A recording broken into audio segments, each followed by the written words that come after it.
The day I moved out of that house, I took photographs of every single room, every surface, every corner, every wall, because I already knew he was going to try to keep my money. I want to tell you about a set of photographs.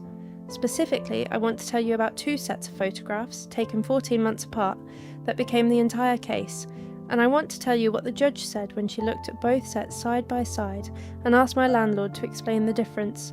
Stay with me, because what he said in that courtroom is the reason I'm making this video, and the reason I will never stop being quietly furious about what was done to me and to the 11 people before me who did not fight back.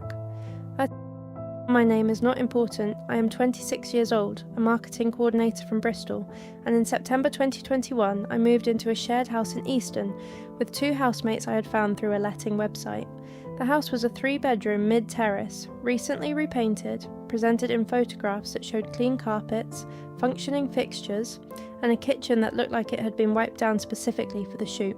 The monthly rent was £690 per person. The deposit was £1,035. I handed it over on the 5th of September 2021 and received a receipt and a tenancy agreement signed by a man called Keith, who owned the property and managed it himself without an agent. Keith, I want you to remember that name. I took photographs on move-in day, not because I was suspicious, not because anyone had told me to, I just did it.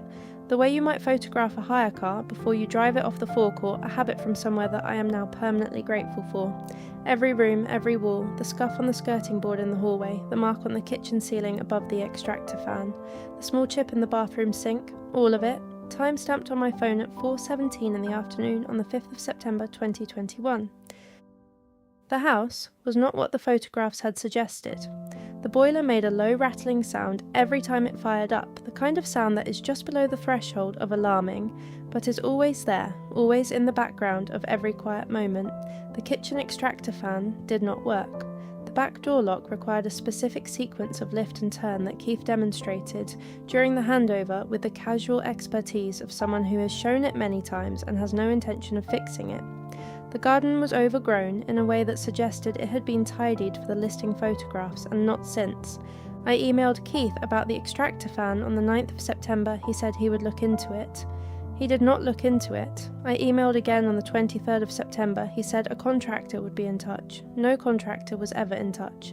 I logged every communication in a document I kept on my laptop, again more out of habit than strategy, and again that habit became the backbone of everything that followed.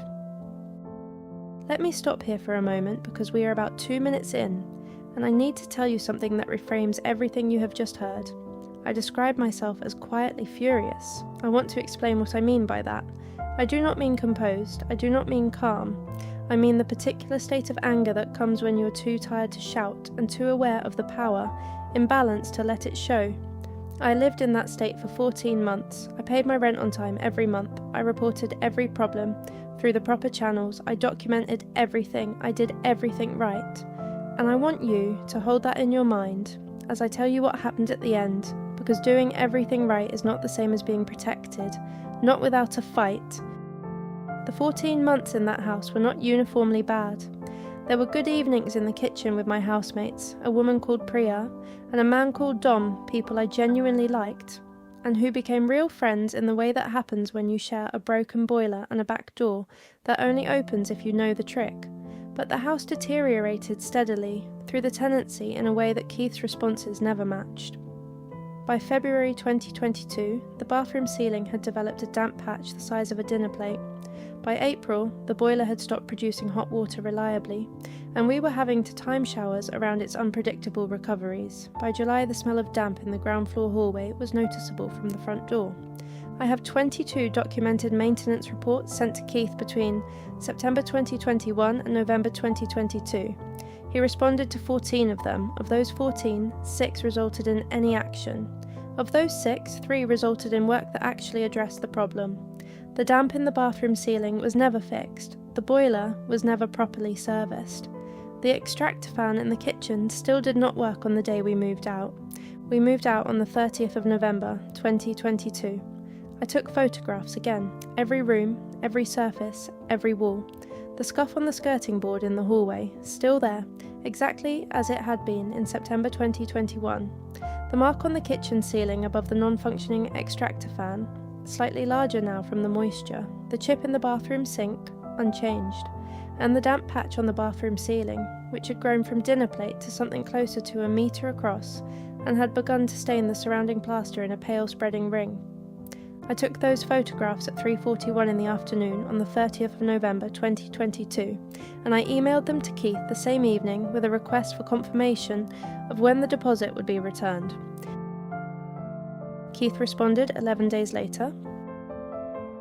He was keeping the deposit, all of it, £1,035.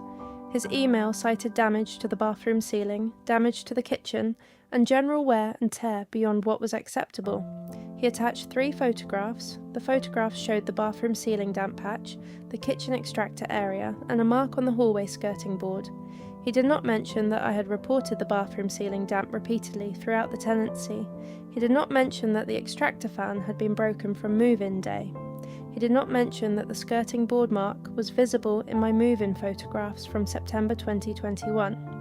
I contacted Citizens Advice on the 14th of December. The advisor I spoke to, a woman called Helen, told me 3 things. First, that I had strong grounds to dispute the deduction through the deposit protection scheme.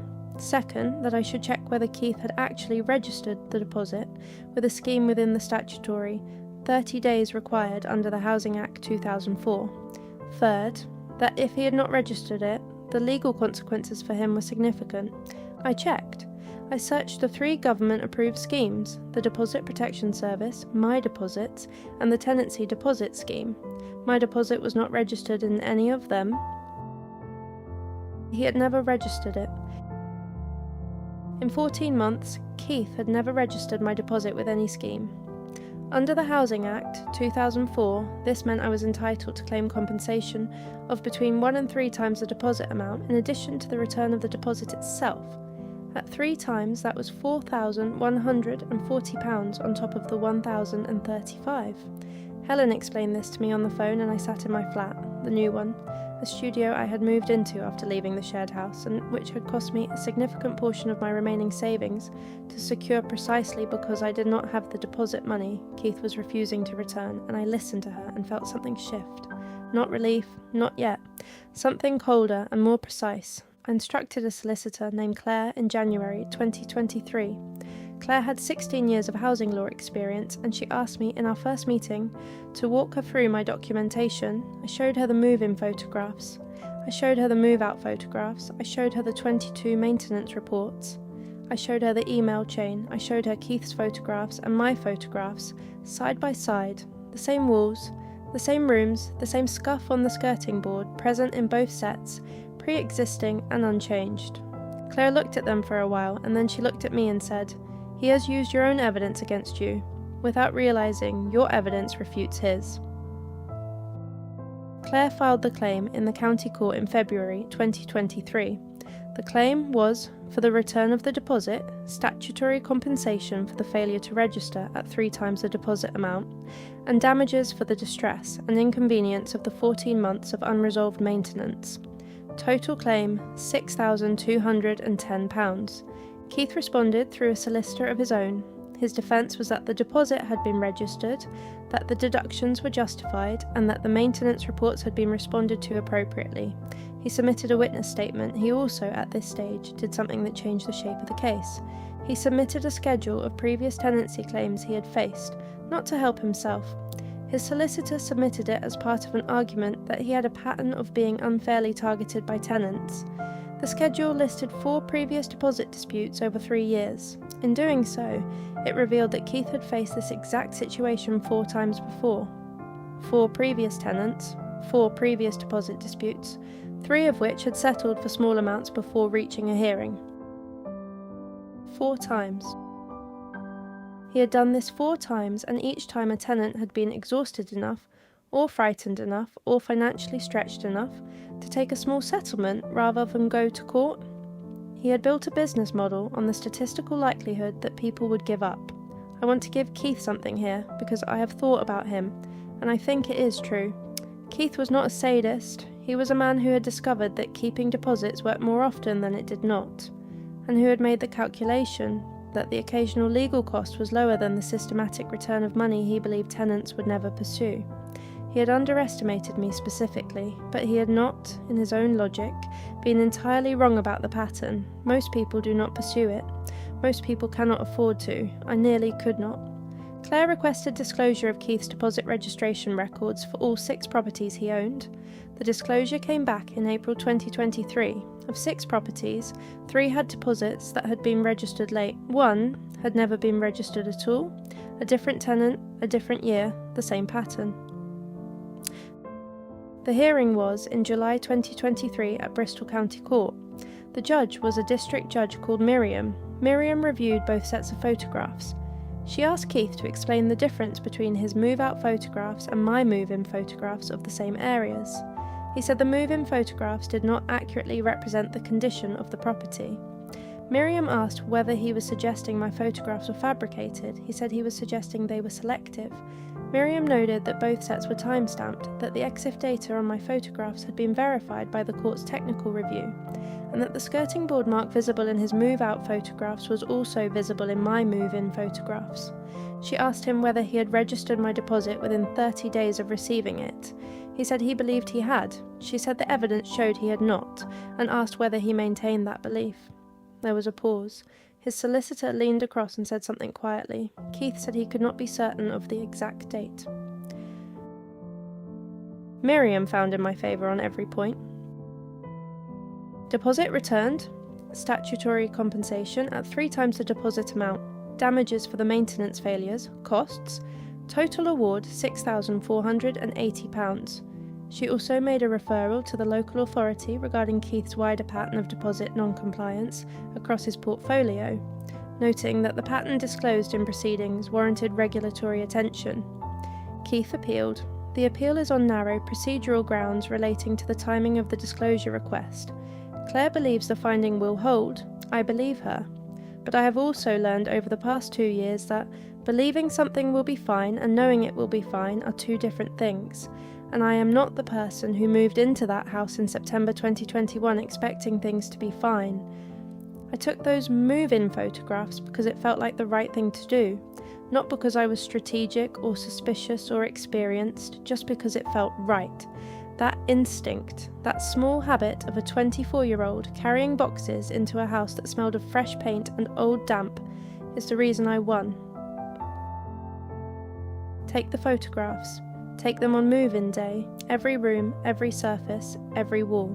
Send them to yourself by email, so they have a timestamp that is not just your phone clock. Put them somewhere you will find them in 14 months when you need them. Keith is still a landlord. He still owns 6 properties.